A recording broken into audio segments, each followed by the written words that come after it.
So, in section 31.3, we will talk about the important concept of ignorability. All right, so let me decide to start with likelihood inference. So I'm going to use maximum likelihood. Okay, so for that purpose, I write down my likelihood function, and the likelihood function is actually a function of the parameters given the data. And the data here are y, r, and x. Now, x, the covariates, I will not say so much about it. I will leave that out of notation. But let's just say I'll build my likelihood, which if I write it at the level of an individual subject, is nothing but a product over all observations. And then I have f of yi and ri given theta and psi. Given xi also, but as I said, I will suppress that from notation. Now, let me split that product into a factor for the data, the selection model factorization, and then a factor for the for non-response given the data, the missingness model. All right. Now, that's actually not a likelihood, it's L star, because the likelihood should be facts and not fiction. But yi is partly observed and partly missing.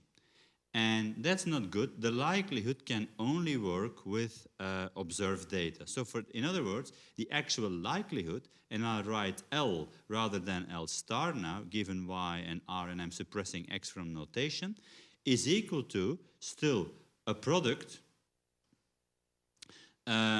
over the missing measurements. And while I do that now, I will split formally the yi vector into its observed and missing components.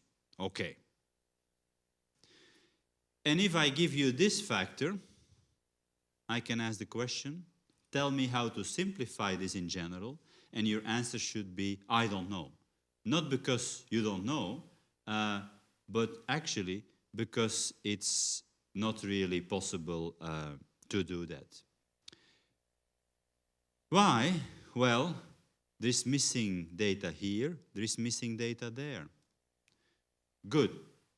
However, if I now return to the specific case of missing at random, let me study in particular missing at random, then we say, let me apply that, let me rewrite that, and now apply it and say, I have yi ops, y I miss dutifully, but then f of ry given yi ops, given covariates, I'm not writing them, and I integrate over that.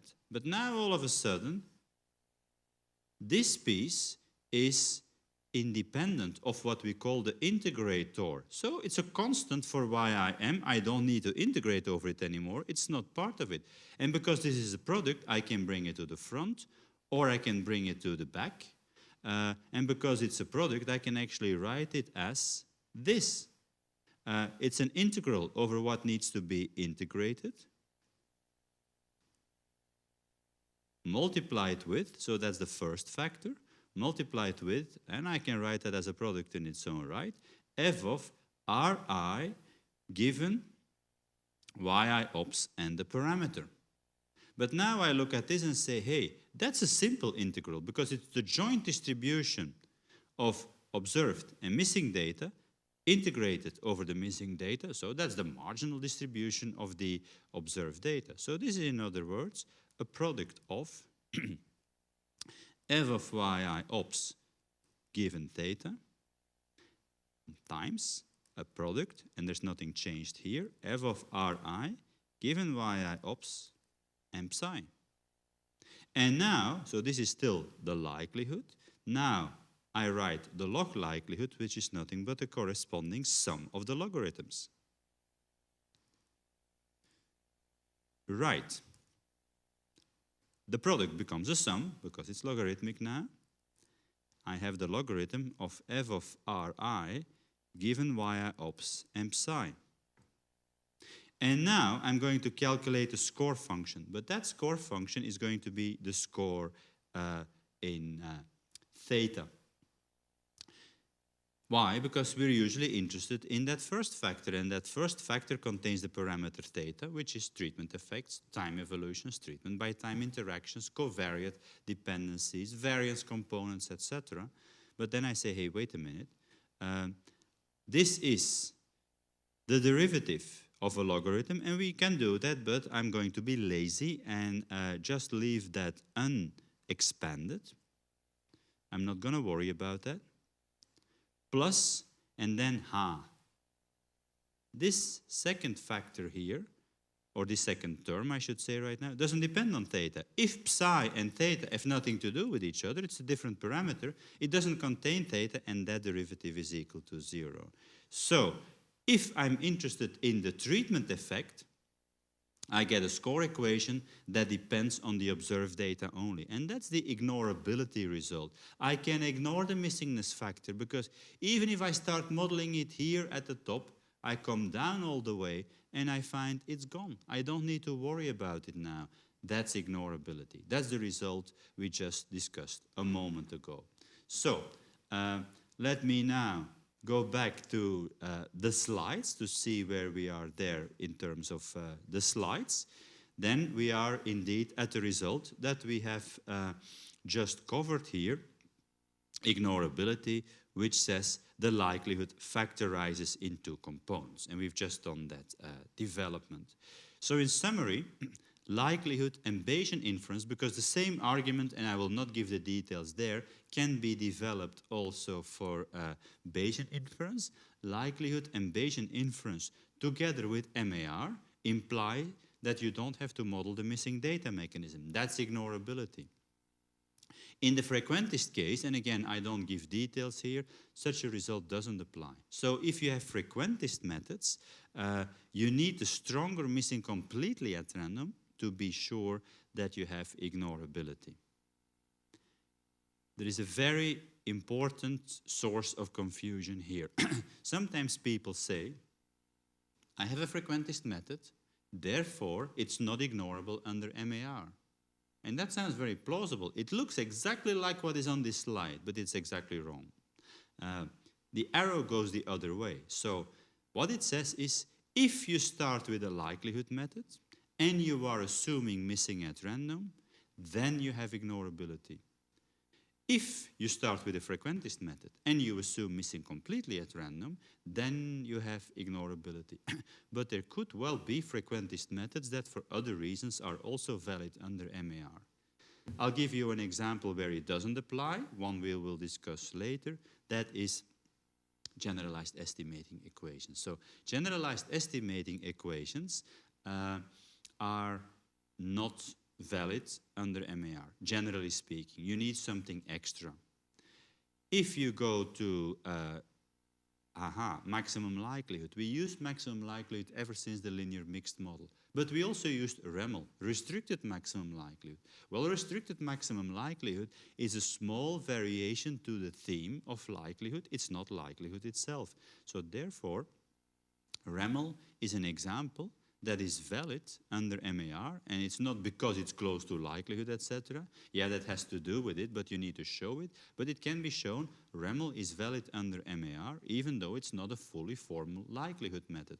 So with likelihood and the regularity conditions satisfied, in particular MAR, you're safe.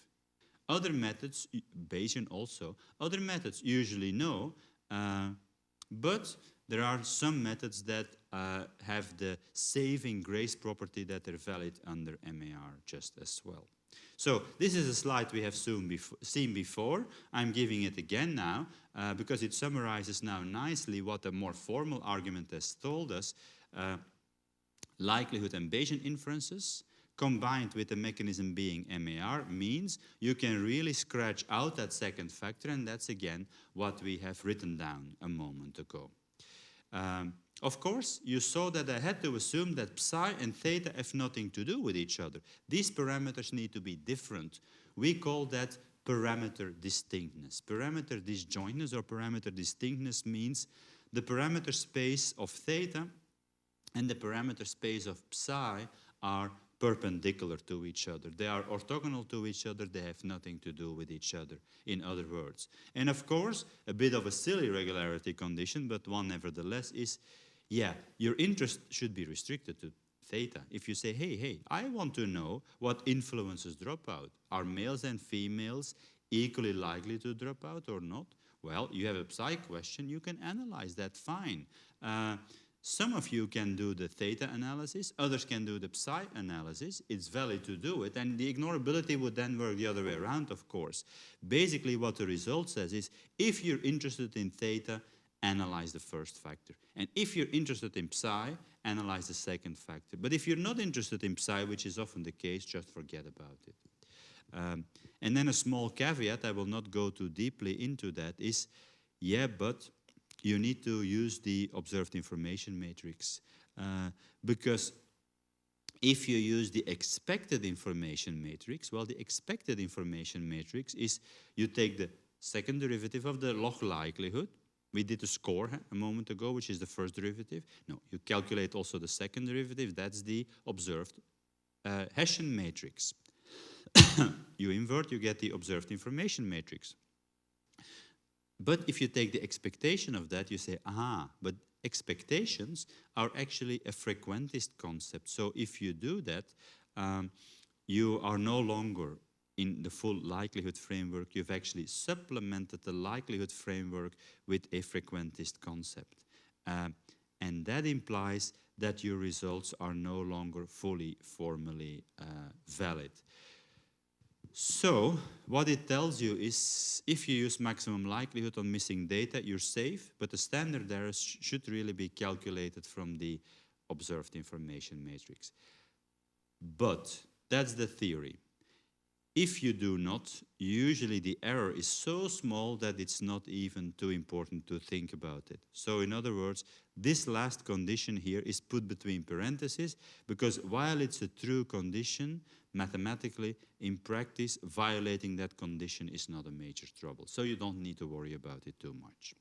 In our 2000 book, we discuss that in a little more detail, because Mike Kenworth and I have written a paper on that to show it and also back it up with some simulations. Good. So all it takes, and of course that is important, all it takes is a piece of software that allows us to do this, right? Because this is all nice and well, but we need to have the data in such a way that the observed data can be analyzed. Don't forget that many software packages will look at somebody's information, find it's incomplete, and throw away that entire observation. It will not be used again anymore. So that's not something we can do. But fortunately, the SAS procedures, but also the R functions and in SPSS, etc., they all allow to do that. And the reason is very simple, and for that I will go back to the Baltimore longitudinal study of aging, the prostate data. Remember, that is a very unbalanced data set. People come back when it's convenient to them, right? So some people may wait 2 years, some people may wait 3 years, which means the observation times are ragged. They're different for everybody. So you could not write a useful package for linear mixed models or for generalized linear mixed models unless it allows for measurement times that are specific for subjects. And if that's the case, it automatically also allows for dropout, right? Because take, for example, the rat data set. 7 measurements for every rat, nicely at days 50, 60, 70 until 110. Okay. But some of the measurements are missing. It means that it becomes an individual sequence. Well, several rats will have the same sequence, that's fine, but the thing is, not everybody has all the 7 measurements, yet you can analyze the data. We've done that because all these procedures and all of the functions allow for the measurement sequence to be individual specific, and in particular, it allows it to be of variable length because of missingness. Okay. What we are going to do now is we are going to illustrate this to exemplify that on the orthodontic growth data set. Good. But remember, in the orthodontic growth data set, I had the data from 1964 and I had the data from 1987. In 1964, they are complete. Good. So that's good news, because it means here I can like to get a feel for it. I can analyze the data without having to worry for just one page about missingness. So what I will do is I'll say, oh, look at the mean profiles. There are two groups, boys and girls. There are 4 times. That means 2 times 8 is 8 means. 8 means, yes. There are 4 times. That also means 4 variance parameters. And yeah, 4 times, choose 2. That means 6 covariance or correlation parameters, which brings me altogether to 18 parameters indeed. 18 parameters. That is the unstructured model, and I see in the unstructured model where I don't impose any structure on the means, any structure at all on the covariance, that the observed means and the predicted means, so in other words, the observed means are the diamonds and the bullets, the predicted means are the curves here, huh? They are identical. And many of you will say, of course, it's a saturated model. What else are you going to expect? Right, okay, fine. And then let me try, or rather I should say, Jenrigens, Luchter, Little and Rubin, Potthoff and Roy, people who analyzed the data originally, they say, okay, let me keep the variance-covariance structure, but go for straight lines indeed. Now, straight lines, they need only 2 parameters, so that's 2 plus 2, plus then the 4 variances and the 6 covariances, i.e. 14 parameters. Okay, a likelihood ratio test reported in the various publications but not here says, fine, you can go ahead, straight lines are fine. Trying to get the straight lines to be parallel like here doesn't work very well. So we go back to this description, 2 means, or 2 parameters for boys, 2 parameters for girls, and then step by step, that's why we switched from 3 to 7 with a few intermediate steps. We go from the variance-covariance structure with 10 parameters to a common variance and a common correlation. That means compound symmetry. So 2 plus 2 plus 1 plus 1 is 6 parameters, and that is the final model. In 1964, when there was no missing data problem whatsoever. And then we go to 1987. And in 1987, we have incomplete data. And we're first going to do a few simple methods. Complete case analysis, last observation carried forward, unconditional mean imputation, that is, if you have a column with, like at the age of 10, with missing measurements, fill in the average. You can do that for boys and girls separately. You can also condition that on the previous measurement, etc. But whatever you do, you see that these simple methods make the conclusions go all over the place. So forget about that. And let's go to 1987, do the direct likelihood analysis. Now we have something in our hands to do that. Huh? So we go back to through the same motions as before, and we find the same final model. That's not always the case, but we definitely see that in this case we get the same conclusions. It's definitely less distorting, right? Okay, that's all nice and well. But there is something striking. If we go to 1964, we see that the observed and the expected means in the saturated model are identical. But no longer in 1987, especially not, well, only this phenomenon happens at age 10, which is incidentally the incomplete time point. At age 8, at age 12, age 14, there is no problem whatsoever. So what is really happening here? Well, you see 2 things, but you might actually, if you look closer, see 3 things, right? Because there is a big diamond, there is a small diamond, and there is the point on the line which seems to go down a little bit at that point. So the big diamond is the girls at the bottom, huh? The girls that are still there at the age of 10. And that is 7 girls. The small diamond underneath, that's the 11 girls that were originally observed. So you see, take away 4 of the measurements and the mean goes up, which means that you have taken away relatively small values. And magically, the line seems to know that. So I'll say that again. Magically, the likelihood seems to know that. And then the question is, how does the likelihood know that? Well, to do that, we will look at the same analysis. We will not move away from the analysis. We've essentially, in a way, done enough. We know that under MAR, likelihood is valid. It uses all the data. It doesn't throw anything away. It's very efficient. It works. But my question, just out of curiosity, and because it's the course on longitudinal data and on incomplete data, and we need to understand what's actually happening. Can we get insight? Yes, we can get insight. And for that, let me do a number of analyses on different data sets with different methods. But rather than explaining here in the beginning of 31.9 what are the analyses going to be, let's go straight and look at them. So, the top is 1964, as you can read. The bottom is all 1987. So in 1964, I can analyze the data set in several ways. And let me now, the whole data set is analyzed, all 4 time points, both genders, but I'm just representing now the boys at the age of 8 and 10. I can do full likelihood. So that would be automatically ignorable likelihood. But in keeping with what I mentioned earlier, you can also do restricted maximum likelihood. And then, yes, you can do an ANOVA per time point, because definitely in 1964, all the measurements are taken at all the times, everything is nicely balanced. A simple ANOVA would give you very similar things. And you can do MANOVA as well.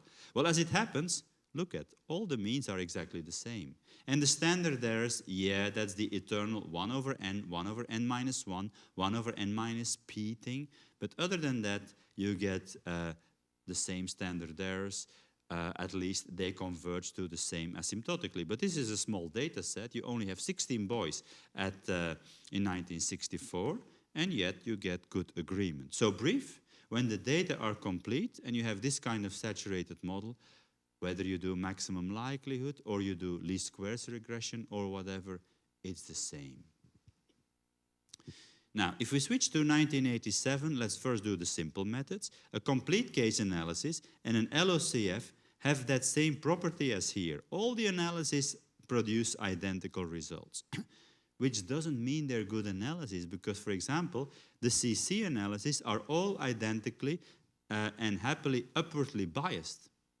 LOCF, the second time, all identical and happily too small, because you say once a child is disappearing from the study, it stops growing, which is, of course, contrary to fact, and therefore you underestimate.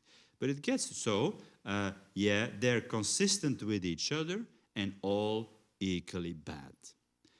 If we go to the direct likelihood ignorable analysis, we say, hey, an ANOVA per time point is essentially like an available case analysis. You got the correct mean when all the data are there, and other than that, you don't use any extra information whatsoever. You get the same as with the CC analysis.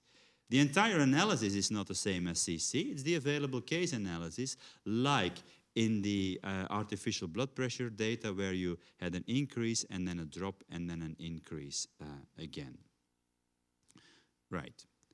Now, a MANOVA is trying to estimate the parameters all at once, but it can practically only work with complete data. So effectively, the MANOVA, for purely practical reasons, is doing the same as a complete case analysis. But it gets interesting in the likelihood-based analysis, because there you get the correct mean the first time, and you get a mean different from everything else at the second time. So what is really happening here?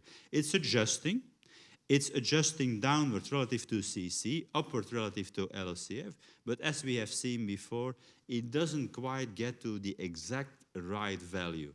Now, incidentally, that would be difficult anyway, right? And why am I saying that? You don't have the missing data. So you can come up with a good prediction, but still you don't have the data. Now, talking about a good prediction, that's exactly what is happening here.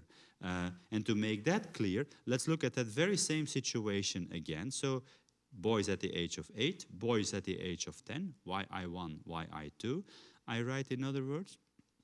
And what we're essentially trying to do is we're trying to estimate their two means, and yeah, also their variance-covariance parameters. Okay, so What I'm doing here on this slide is saying, okay, what is the likelihood now actually doing? Can we try and understand what the likelihood is doing? Well, yes, we can, because from this model, it's easy to derive the conditional density, right? Now, yeah, we can, but why do we do that? We can do it, but it's not because we can do it that we should do it. So what on earth is the interest in that conditional density? Well, if an observation is not observed the second time, but it is observed the first time, this is the predictive distribution. The predictive distribution of what you don't have, given what you have.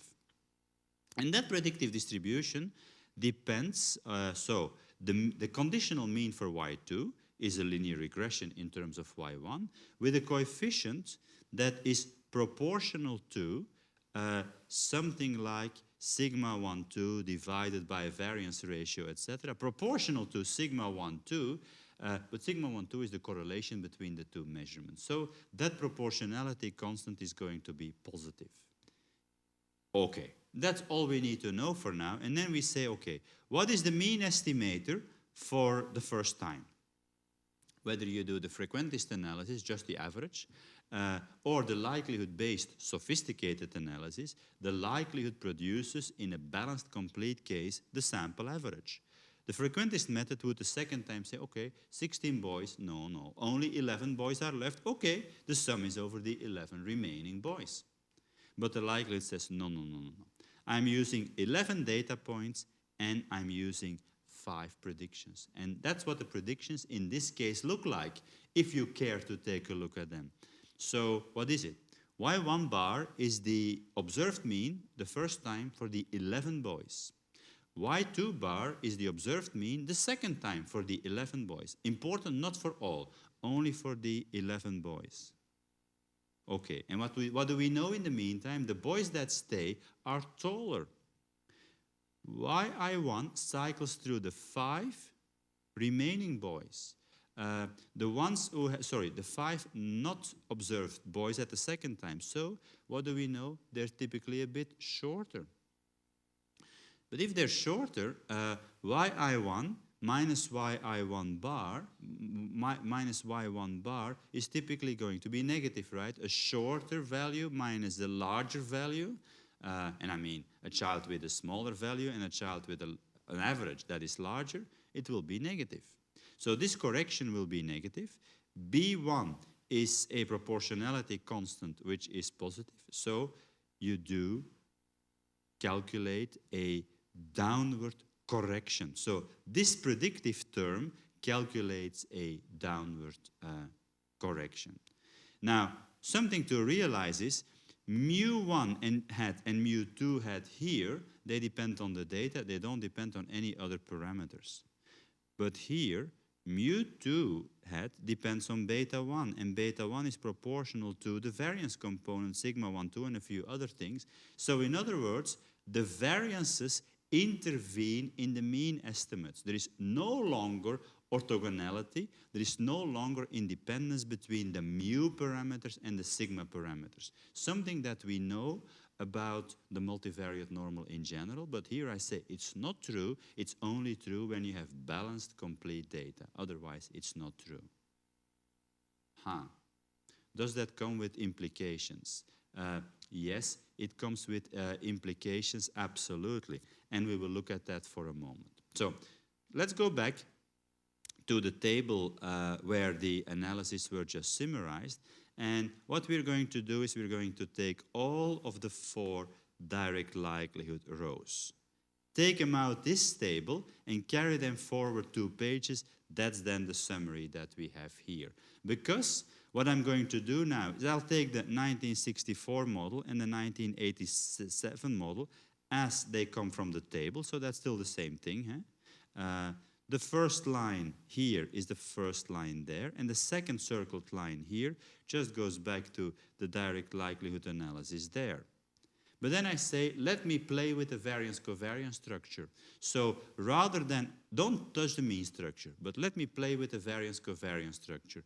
Rather than keeping it unstructured, I do compound symmetry and I do independence. But what do we know when the data are balanced and complete? We know that the mean parameters and the variance parameters are independent. And that's what you see here. You can play with the covariance structure as much as you want. The sigmas will change, the mu's will not change. If you play with the mean model, the reverse is going to happen. They're basically estimated independently from each other. Fine.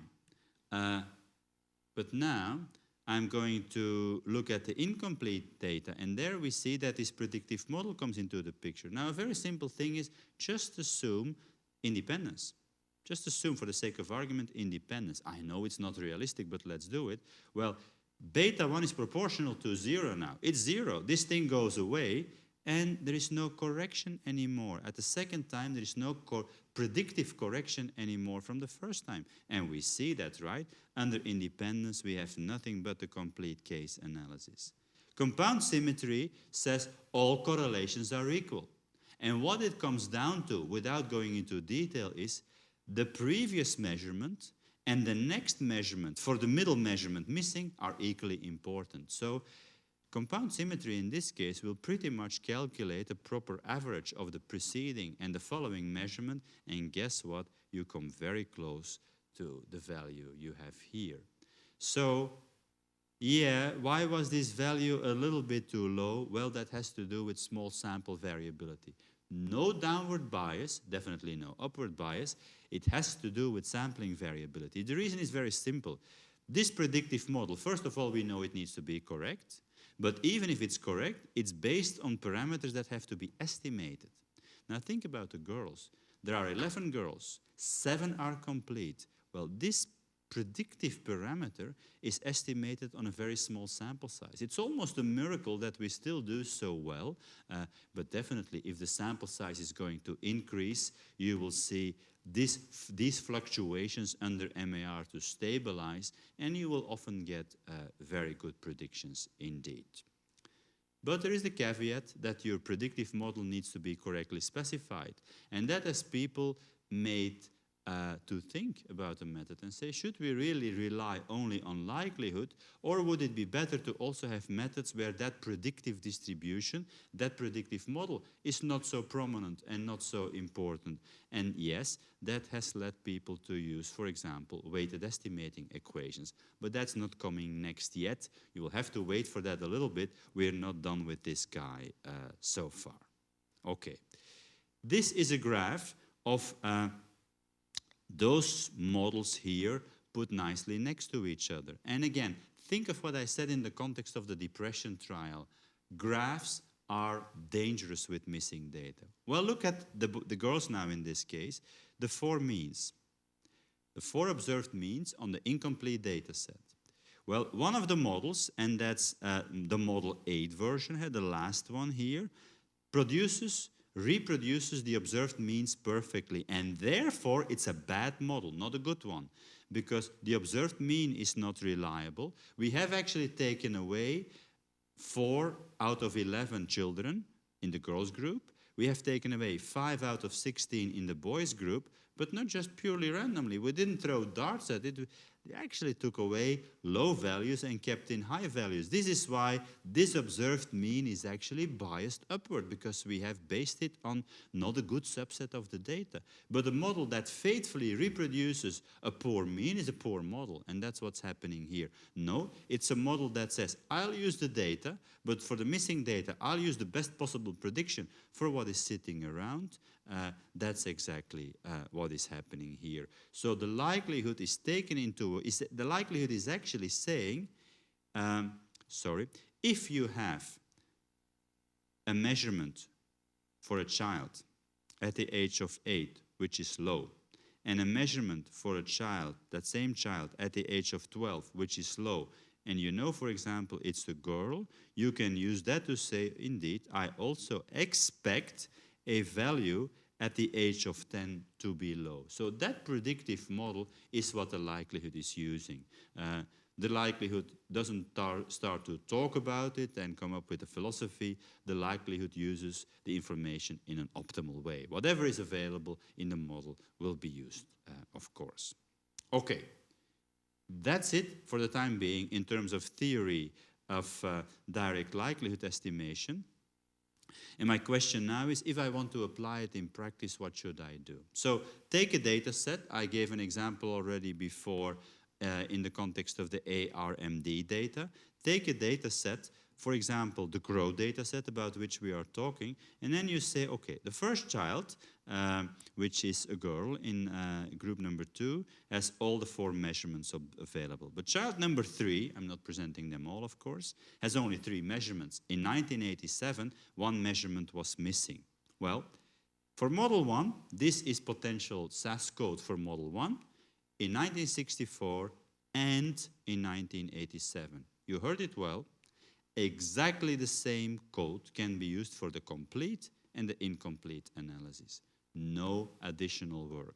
Provided that you tell the software what the proper sequencing is, the proper ordering of the measurements. So, if you don't do anything, if you don't take any measures, SAS will think this is the first, the second, the third, and the fourth measurement. And this for child, that's fine, that's correct. For child number 3, the first, the second, and the third. And we say, no, it's actually the first, but then the third and the fourth. So by having this repeated age here, we tell SAS, wait a minute, don't just go blindly by the sequence number, go by the variable that I tell you to go by, which actually aligns the measurement age by age.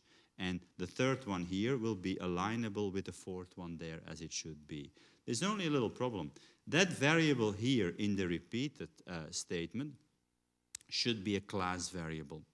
But in model number 2, for example, we don't want class means, we want straight lines. So we don't want age in the model to be a class variable, we want it to be a continuous variable. So in one place, age needs to be continuous, and in another place, it cannot be continuous. What do you do then? You actually, in a case like that, you're going to create a dummy, a copy of that age variable, which you turn into a dummy variable. That's all you need to do. Now, there is a very simple, safe trick to use, where you say, if a measurement is missing, just include it. Not by imputation, no, that's not what I'm saying. You include that measurement through a missing value. And then even if you don't take any further precautions, SAS will know that there is a first, a second, a third, and a fourth measurement. It will delete this line from analysis, but it will properly keep track of the numbering, of the ordering of the information. That's all it takes. Okay. If you're getting a little tired with the GROW data set, let's now look at the depression trial.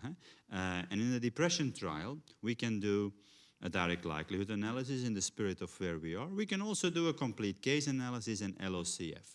And it's interesting to note that for a complete case analysis, you need to do a little work. You need to take away the subjects that are complete. They have measurements available, but you need to take them away. And incidentally, a long time ago, one of us has written a macro to do that, and the same with LOCF, because you need to carry the last measurement forward. It's not difficult to do, it's not a problem, but I want to note that for direct likelihood analysis, even that is not necessary. You just don't process the data in that way. Good. And then we get a result. For example, remember, in this case, we had visits 5, 6, 7, and 8, which are follow-up visits. We're interested in the treatment effect between the 2 arms at the end of the study. And guess what? CC and LOCF produce a non-significant result. And under the direct likelihood MAR analysis, we have a admittedly barely just significant result. So it goes just across the border, not more than that, of course. Some people say, you see, MAR is biased in a liberal sense, CC and LOCF is biased in a conservative sense. Not of the two is right. You may say here in this case there's a bit of that. One is more liberal, the other one may be more conservative, but that starts from the premise that MAR is also biased. And under MAR, a direct likelihood analysis is unbiased. So is it blue sky? Is it perfect? Am I selling you this method as the perfect tool? No, of course I'm not. we could still have missing not at random.